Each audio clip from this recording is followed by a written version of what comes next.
In the next few examples, we want to look at a given graph and answer some questions. In example 1, part A, we want to state the equation of the vertical asymptote. That's the vertical line that our function approaches without ever crossing over. And in this case, that would be the line x equals -1. So the equation of our vertical asymptote would be x equals -1. The horizontal asymptote is, if it exists, a horizontal line that our function values get closer to at the extreme values. So as we trace towards x approaching positive infinity and x approaching negative infinity. In this case, we have a horizontal asymptote, which is the line y equals 4. And so that equation will be our horizontal asymptote. In part C, we're asked to identify any removable discontinuities. Since we're not given the function, we have to rely on the picture that we're given, and we'll assume for these cases that we're given a picture that clearly shows us whether a removable discontinuity exists. What we're looking for is just an open circle somewhere along the graph.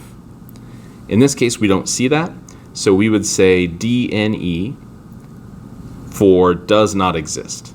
This graph doesn't have any removable discontinuities.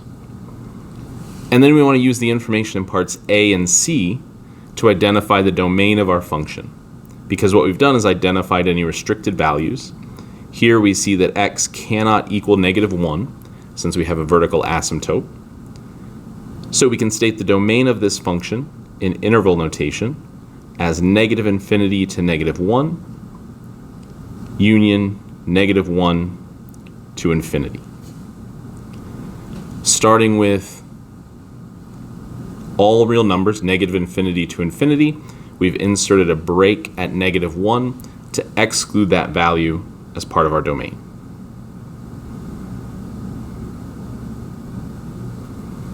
In example 2, we again have a vertical asymptote,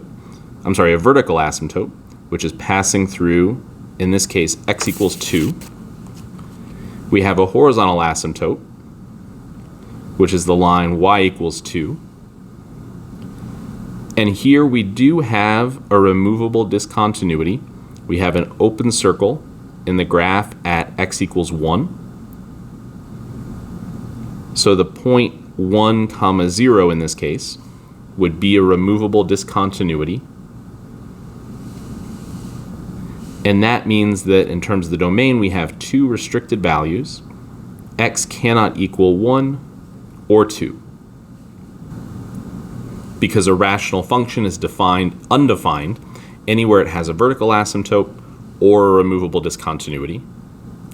Now we need to take that range of all real numbers from -infinity to infinity and insert breaks at 1 and 2 to represent those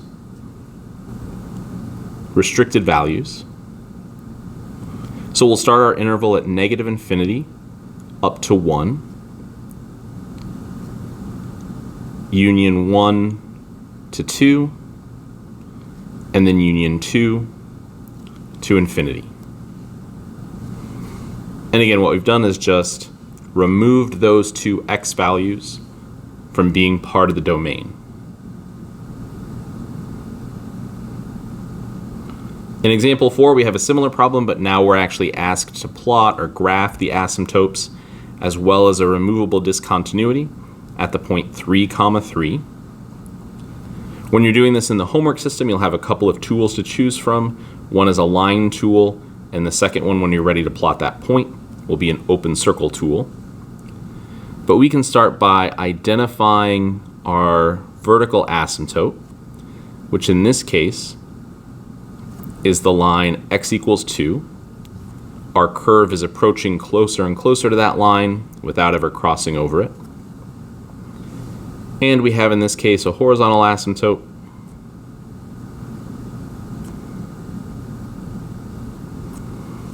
at y equals -1. So that will be our horizontal asymptote. We're asked to graph this removable discontinuity at 3, -3.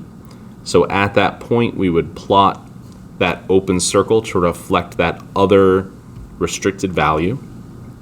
And that tells us that we have this removable discontinuity at the point 3, -3.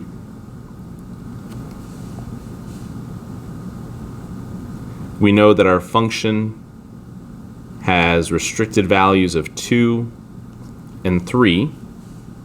So then for part D, to state the domain, we'll create an interval that excludes those two values.